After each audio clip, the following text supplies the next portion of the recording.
মানুষ মারা গেলে কেন গরম পানিতে বড়ই পাতা দিয়ে গোসল করানো হয়? ফ্রান্সের একদল বিজ্ঞানীরা যখন এই পানি পরীক্ষা করল, তখন তারা এমন জিনিস খুঁজে পেল যা তারা সত্যিই অবাক হয়ে গেছিল।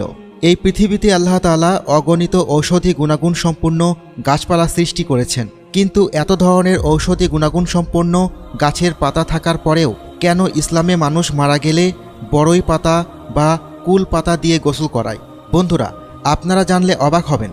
মুসলমানদের মৃতদেহ গোসল দেওয়া এই পদ্ধতি নিয়ে ফ্রান্সের একদল বিখ্যাত বিজ্ঞানীরা গবেষণা করলেন। তারা বলেছেন যে আমরা মুসলমানদের সকল কাজকর্ম নিয়ে গবেষণা করেছি। আমরা পবিত্র কোরআনের শুরু থেকে শেষ পর্যন্ত বহুবার গবেষণা করেছি। কোরআন থেকে ভুল বের করার চেষ্টা করেছি, কিন্তু আমরা এখনও পর্যন্ত কোরআনের কোথাও কোনো ভুল খুঁজে পাইনি।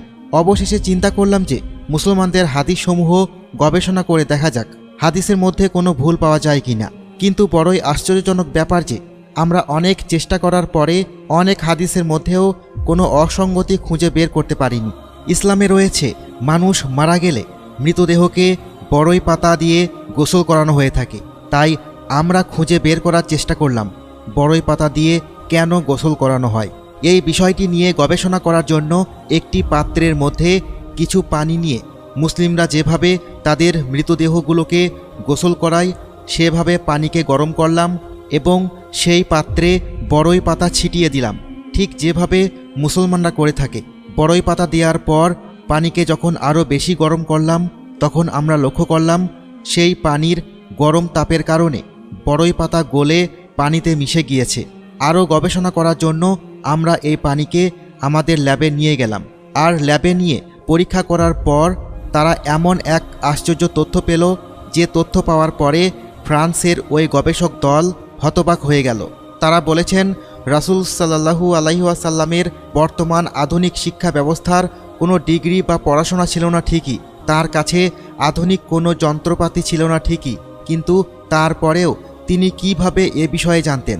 ফ্রান্সের গবেষকরা বলেছিলেন, যখন আমরা এই বিষয়টা নিয়ে গবেষণা করেছিলাম তখন আমাদের মাথায় শুধু এই বিষয়টাই আসছিল যে 1400 বছর আগে এত বৈজ্ঞানিক তথ্য একজন মানুষ কিভাবে জানতে পেরেছিল। অতঃপর কুরআন গবেষণা করে আমরা সূরা আন-নাজমের একটি আয়াত পেয়ে গেলাম, আর সেই আয়াতের মধ্যে আমাদের সৃষ্টিকর্তা মহান আল্লাহ তাআলা বলেছেন, নক্ষত্রের কসম, যখন অস্তমিত হয় তোমাদের সঙ্গী পথভ্রষ্ট হননি এবং বিপদগামীও হননি এবং প্রবৃত্তির তাড়নায় কথা বলেন না। কোরআন ওহী যা প্রত্যাদেশ হয় তাকে শিক্ষাদান করে এক শক্তিশালী ফেরেশতা। সূরা আন-নাজম আয়াত 1 থেকে 5।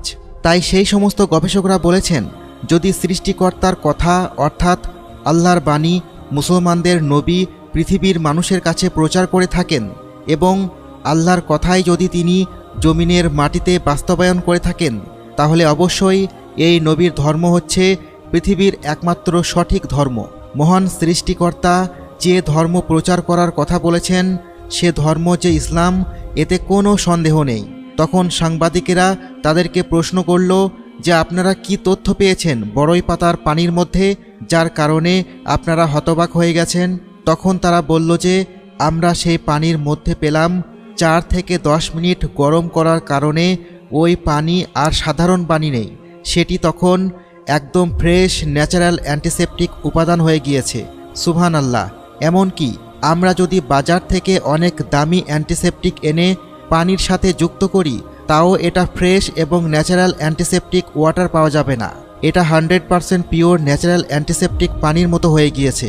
আর এর মাধ্যমে মুসলমানরা এটাই প্রমাণ করতে পেরেছে, যখন কোনো মানুষ এই পৃথিবী থেকে বিদায় নিয়ে চলে যাবে, তখন মরার সময় অধিকাংশ মানুষ প্রস্রাব পায়খানা করে দেয়, নাপাক অবস্থায় মারা যেতে পারে। তাই যখন সাধারণ পানি দিয়ে গোসল করানো হয় তখন তার দেহটা পবিত্র নাও হতে পারে, অর্থাৎ তার দেহ নাপাক থেকে যেতে পারে। এমনিতে কিন্তু বড়ই পাতার মূল উপাদানের মধ্যে এতটা ঔষধি গুণাগুণই নেই, কিন্তু যখন সেটা পানির সাথে সেদ্ধ করা হয় তখন দুটি মিলে সেই পানির ঔষধি গুণাগুণ অনেক গুণ বেড়ে যায় এবং সেই পানিটা হয়ে যায় 100% অ্যান্টিসেপটিক ক্লিনিং ওয়াটার। সেখানে আর কোনো অপবিত্রতা থাকে না এবং সেই পানি দিয়ে ধৌত করার পর সেই লাশটাও 100% জীবাণুমুক্ত হয়ে যায়। সুবহানাল্লাহ!